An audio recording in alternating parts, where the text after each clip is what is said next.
Casa, una iniciativa del Ministerio de Educación. Quinto grado de secundaria.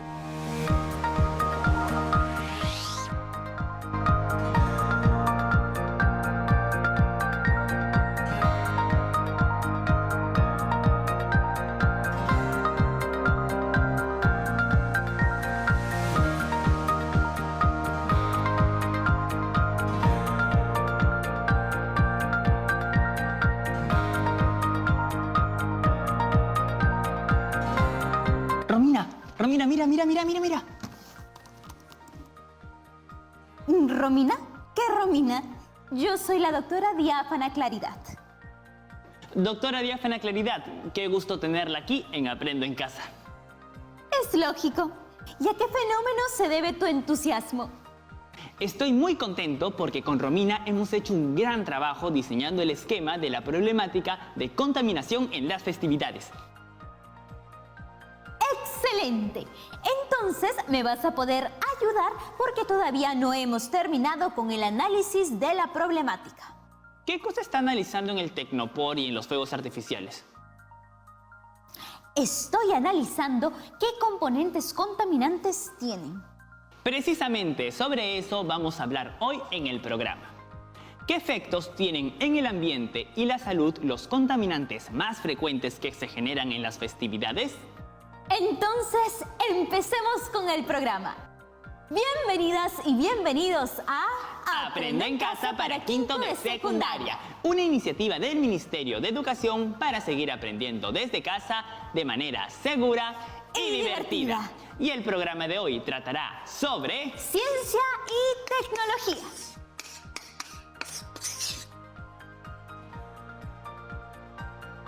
Y antes de conversar del tema con la promo 2021, vayamos a Leemos Juntos.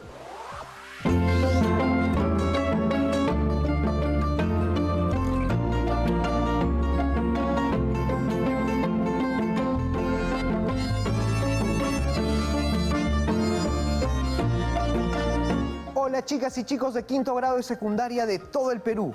Bienvenidos a Leemos Juntos. Chicas, chicos, a veces cuando estoy leyendo poesía me siento muy identificado con los sentimientos y las emociones que se expresan en los poemas.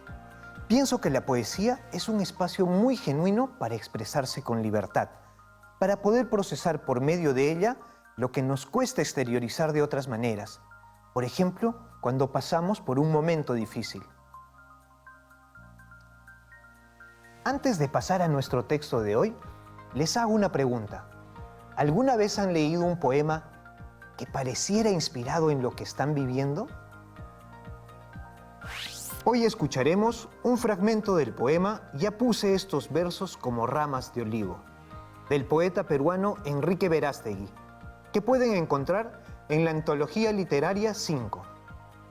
Ya puse estos versos como ramas de olivo, para María Luisa Rojas de Peláez, muerta el 21 de agosto de 1969, en Cañete, donde moran, a las 5 de la mañana, en el estanque de Los Ángeles de Jericó. Ya puse estos versos como ramas de olivo sobre tu tumba, oh mi abuela, y me tendrás aquí para siempre, gritando, dando alaridos, llamándote, prosternado a tus maneras, levantándome, maldiciendo a pesar de las prohibiciones y de que no debo hablar con locos o pillar fruta en los mercados. Estaré silencioso estos días, como cuando hacia las 4 de la tarde cogías tu alfombra para continuar tejiéndola con hierbas y ángeles de Jericó, y rojos y verdes y dorados. No fumaré ni saldré ahora a caminar con Mario hablando de Marx de la Victoria. Llegué hasta la tumba, donde duermes y duerme una parte de mis años, de mi sueño, y permanezco como brasa bajo la lluvia o bajo el jazz de las discotecas, escuchando cantar a Odetta, meciéndome con la brisa como con un murmullo de mariposas sobre mis rodillas, sobre mi soledad. Y no quiero estar solitario, no quiero ni puedo.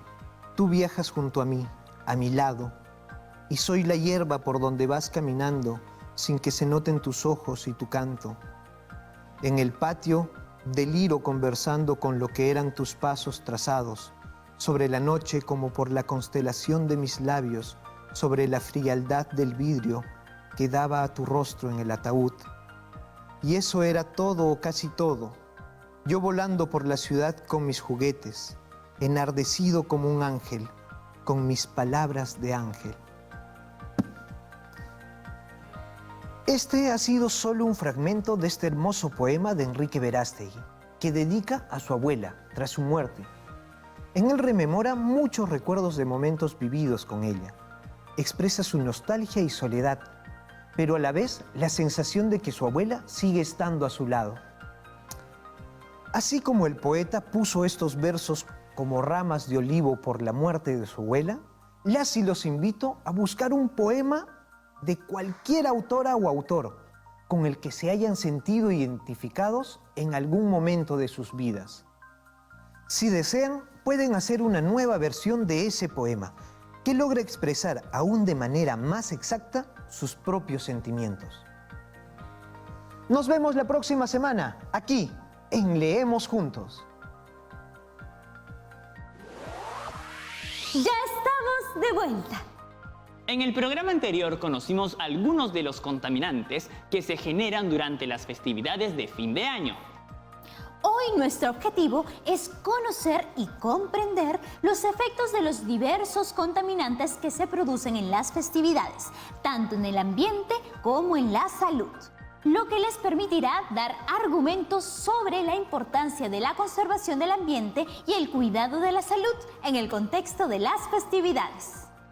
Ya tenemos a la promo en línea para responder algunas preguntas. ¿Qué tipo de contaminantes se generan en las festividades que alteran el equilibrio del ecosistema? Se generan principalmente humo y sustancias provenientes de los pirotécnicos, también recipientes de tecnopor y botellas de plástico, que pueden dañar un ecosistema acuático o terrestre, así como la salud de las personas. ¿De qué manera los residuos generados en las festividades afectan a los seres vivos? Los residuos sólidos, como ya hemos estudiado, se descomponen en fragmentos más pequeños, que luego son ingeridos por los seres vivos, afectando la vida en el ambiente. ¿Alguna enfermedad de tu comunidad, región o país puede estar relacionada con la presencia de contaminantes en el ambiente? Hace tiempo escuché una noticia de que en 1980 en el Perú hubo una epidemia de tifoidea. Al hacerse los estudios se concluyó de que era debido a la falta de higiene y descomposición de los residuos acumulados, al grado en el que pudo contaminar el agua que las personas utilizaban para el riego e higiene en la comunidad. Gracias por sus participaciones. Siguiendo con el tema de la contaminación, los fuegos artificiales liberan en la atmósfera gases contaminantes y otras partículas. Entonces, analicemos los daños que causan los fuegos artificiales junto al profesor Renzo Martínez. Elemental, mi querido Mario. Buenas tardes, profesor. Bienvenido a Aprende en Casa. Buenas tardes a todas y todos. Estamos analizando los efectos dañinos que causan los fuegos artificiales y el tecnopor a través de sus contaminantes. Empecemos por los fuegos artificiales. ¿Cuáles son los efectos que sus contaminantes generan? Los espectáculos pirotécnicos generan 3 tipos de contaminantes que se producen durante la propulsión del cohete. Cuando entran en combustión, todos los elementos incorporados a los fuegos artificiales. Veamos los tipos de contaminantes. Los percloratos son agentes oxidantes que se utilizan para lanzar el cohete y que caen en los cuerpos de agua y suelos cercanos a sitios de quema o de producción. Por ejemplo, el perclorato de sodio NaClO4 se emplea para la propulsión del cohete. Los percloratos son compuestos inorgánicos que contienen el anión perclorato, ClO-4, unido a un grupo con carga positiva, como en este caso con el sodio, Na+. Recordemos que cuando nos referimos al término perclorato o anión perclorato, nos referimos a un grupo de átomos con carga negativa que consisten de un átomo de cloro en el centro unido a 4 átomos de oxígeno. Cuando los percloratos se encuentran en presencia de agua, se disuelven rápidamente. Al disolverse, se separan en dos partes. Una parte con carga positiva y otra parte con carga negativa. La parte con la carga negativa es el anión perclorato o simplemente perclorato. Y es la porción de la sustancia química que se busca en el ambiente o en el cuerpo cuando se hacen estudios ambientales. Los percloratos son solubles en agua y tienen gran movilidad en el suelo. Esta característica es la que les permite moverse de la superficie del suelo al agua subterránea cuando ingresan al ambiente y distribuirse fácilmente en este. En el aire, los percloratos producen dos tipos de sustancias, gaseosas y sólidas. Eventualmente pueden caer a la tierra, principalmente a través del agua de lluvia. Aún son necesarios más estudios sobre los percloratos, ya que en algunos casos parecen no acumularse en animales. Increíble que los fuegos artificiales sean tan contaminantes. Nos toca hacer una pausa. Ya volvemos.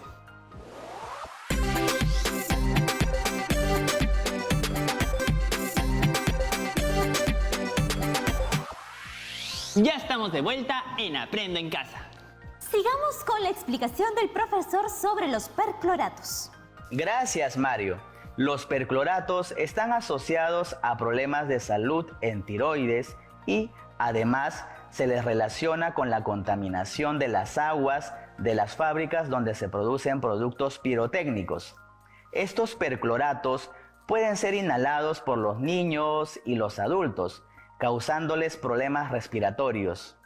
¿Y los metales también son contaminantes? ¡Claro! Es el segundo tipo de contaminantes de los fuegos artificiales. Los metales son utilizados para dar color al espectáculo. Recordemos al cobre, Cu, litio, Li, antimonio, Sb, aluminio, Al y el bario, Ba.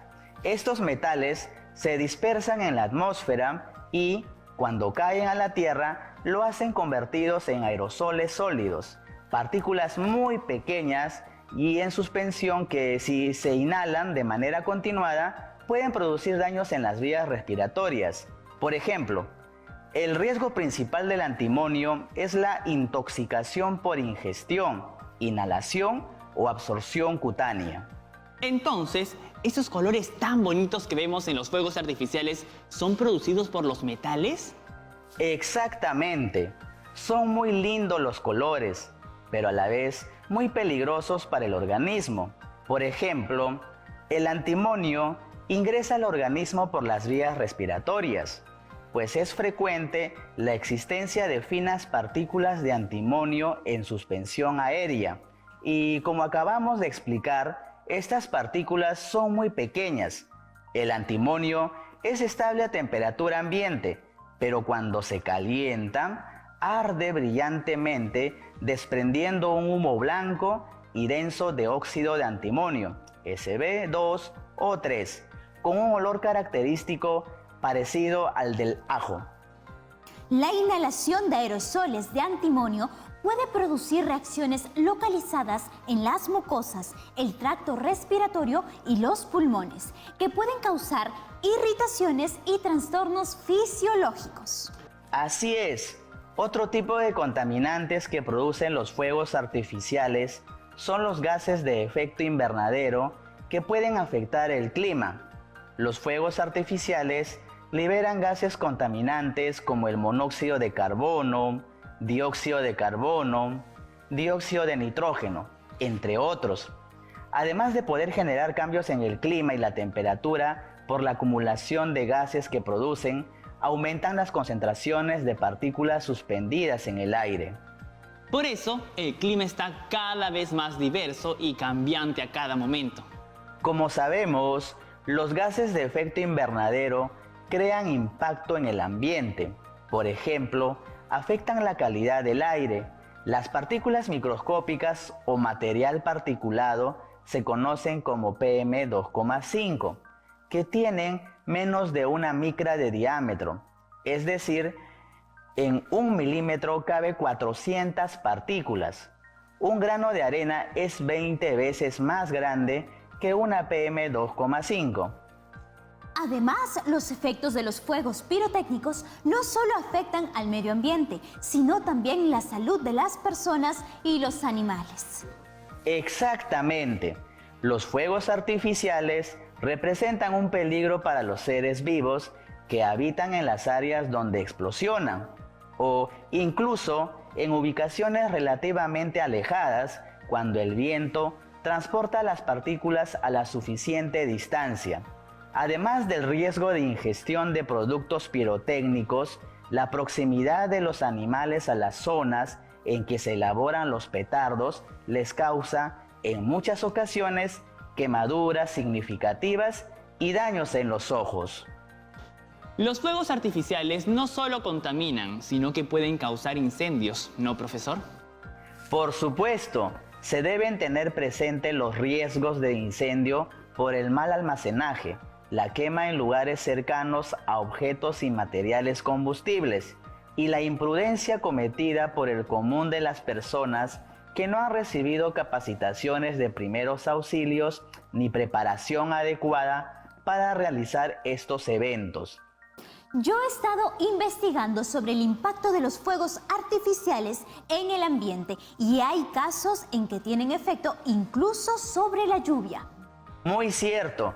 Estudios recientes a cargo de investigadores de la Facultad de Geografía y reportados en el 2019 por la Universidad Autónoma del Estado de México alertan sobre los efectos negativos que provoca lanzar cohetes al aire durante el ciclo de lluvias, ya que provocan retraso en el ciclo de las lluvias, lo cual genera contaminación atmosférica, debido a que los cohetes disipan el aguacero, desvaneciendo las gotas de agua con las que están formadas las nubes, y no llueve como debería de llover, provocando también gran contaminación por la pólvora que se quema. ¡Increíble! Los fuegos artificiales no solo afectan al clima y al ambiente, sino también a Rufo. ¿Rufo? ¿Quién es Rufo? ¡Mi perro! El pobre se quedó sordo en un año nuevo por la cantidad de fuegos artificiales que reventaron. Lamento mucho que tu perro se haya quedado sordo por los fuegos artificiales, Mario. Pero desgraciadamente no es el único caso que conozco. Los fuegos artificiales afectan la calidad del ruido. El exceso de ruidos puede afectar a personas, especialmente a las personas con síndrome de Down, autismo, personas hospitalizadas o que padecen alguna enfermedad, ya que el ruido en esas condiciones puede aumentar su nivel de ansiedad. Cuando hablamos de ruido, es inevitable pensar en los animales. Por ejemplo, las aves, que son muy sensibles, como todo organismo, y mi perro Rufo. Se han visto casos donde la quema de pirotécnicos, sumada a los ruidos sin límite por las fiestas que se hacen cerca a un área natural, ahuyenta a las aves de sus hábitats. Teniendo en cuenta que la tolerancia en los perros y gatos es de 85 decibelios, el oído de muchos animales es considerablemente más sensible que el del ser humano. Los fuegos artificiales pueden emitir sonidos de hasta 190 decibelios, 110 a 115 decibelios, por encima del rango de 75 a 80 decibelios, donde comienza el daño para el oído humano. Los sonidos altos continuos equivalentes de 85 a 90 decibelios o más son considerados dañinos para el oído, originando alteraciones que engloban las alteraciones funcionales del oído interno, producidos por estímulos sonoros de mediana intensidad y de diferente duración, determinando las sorderas neurosensoriales, es decir, que comprometen al oído interno. Ahora, analizaremos los efectos que genera el tecnopor en el ambiente y la salud. De hecho, muchas personas todavía usan envases de tecnopor y más en las festividades. ¿Cuáles son los efectos de la acumulación de los envases de tecnopor por el consumo de alimentos durante las festividades? Como todos los plásticos, su acumulación tiene dos grandes consecuencias sobre la salud. Una es sobre la salud del medio ambiente y el otro sobre la salud humana. Veamos su impacto en el ambiente. Aunque las cantidades de poliestireno que se tiran y desechan de manera inadecuada son menores en comparación con los del plástico, según Douglas Macaulay, profesor de biología marina de la Universidad de California, Estados Unidos, con mucha frecuencia encontramos poliestirenos en los intestinos de los animales y eso provoca bloqueos que pueden ser letales. Además, el tecnopor tarda más de 500 años en degradarse. Así es, y contamina mares, ríos y suelos, descomponiéndose lentamente en su monómero estireno, el cual pasa al aire que respiramos, a la tierra y plantas que consumimos, así como al agua y peces que comemos. Se calcula que 90% del estireno que se encuentra en la sangre de un niño llega por esa vía indirecta, por ejemplo, por la incorporación de alimentos. Recordemos que a medida que pasa el tiempo y bajo el efecto de la radiación solar y otros procesos químicos, físicos y biológicos, los plásticos pierden resistencia y se fragmentan en partículas sin sufrir necesariamente una alteración de su composición química. Es entonces cuando hablamos de microplásticos o pequeños fragmentos de plástico, por lo general de menos de 5 milímetros. El poliestireno genera dos clases de problemas para los animales marinos: mecánicos y biológicos. El origen del problema mecánico es muy simple. Con mucha frecuencia se encuentra poliestireno en los intestinos y esto provoca bloqueos que pueden ser letales. Los problemas biológicos, complementados por características químicas del tecnopor, resultan por la ingestión de una bola entera de poliestireno. Las propiedades absorbentes del poliestireno lo hacen aún más peligroso, pues actúa como una esponja, es decir, recogiendo y acumulando otros contaminantes. Comúnmente es confundido como alimento, como en el caso de las tortugas marinas que se las comen. ¡Ay, pobres tortuguitas! Recordemos que un 75% del tecnopor es aire. Un problema adicional es que el tecnopor ocupa mucho espacio en los rellenos sanitarios. Solo tenemos 12 en el Perú, de los 200 que el país necesita. Por eso, la mayoría de los residuos, incluido el tecnopor, termina en botaderos, la calle, bordes de los ríos y finalmente en el mar. Es ahí donde se fragmenta y puede ser consumido por los animales, lo que causa su muerte o también puede regresar indirectamente a nuestra mesa. Los problemas que genera el tecnopor sobre el ambiente son muy graves. ¿Y cuál es el impacto que genera en las personas? Sobre la salud del ser humano, el estireno figura en la lista de posibles agentes cancerígenos de la Agencia Internacional de Investigación de Cáncer de la Organización Mundial de la Salud, OMS. El estireno está relacionado con leucemias y linfomas en trabajadores expuestos a esa sustancia, siendo aún muy preliminar el conocimiento del daño al público en general. Por otro lado, se cuestiona altamente la seguridad del uso de tecnopor en contacto con alimentos a causa de la benzina, C6H6. Para formar estireno, la benzina reacciona con etileno. Luego, el estireno se polimeriza para formar poliestireno. Tanto la benzina como el estireno son componentes clasificados como cancerígenos. Bajo condiciones de calor intenso y contacto con grasas, el estireno puede migrar del empaque hacia su contenido, sea líquido o sólido. Muchos restaurantes utilizan envases de tecnopor para enviar sus pedidos. También las personas usan esos envases para almacenar alimentos. Desgraciadamente, los envases de tecnopor liberan sustancias, entre ellas el estireno, que es un tipo de plástico inestable, a diferencia del PET o PET, tereftalato de polietileno, que es el plástico número 1 y que comúnmente es usado para las botellas de agua y gaseosa. Cuando el alimento o bebida es grasosa o está caliente, el tecnopor se convierte en un material inestable, lo cual podría afectar nuestro sistema nervioso y causar cáncer. El hecho es que el Tecnopor se sigue usando a pesar del daño que causa. ¿Qué podemos hacer? Debemos sumarnos a las iniciativas y normativas que se dan para regular el uso del Tecnopor, debido a los daños que puede producir. Ahora pensaremos 2 veces antes de usar fuegos artificiales o tomar un café caliente en un vasito de Tecnopor. Muchas gracias, profesor. Ha sido un gusto tenerlo como parte del programa. El gusto ha sido mío. ¡Hasta la próxima! Y ahora veamos nuestro camino de aprendizaje. Hoy conocimos los efectos de los contaminantes generados en las festividades y que estos se deben analizar de manera global, promoviendo la salud ambiental y, por lo tanto, la conservación de los seres vivos, incluido el ser humano. Espero que hayan disfrutado el programa. ¡Hasta la próxima! Cuídense mucho y a estudiar siempre. ¡Chao!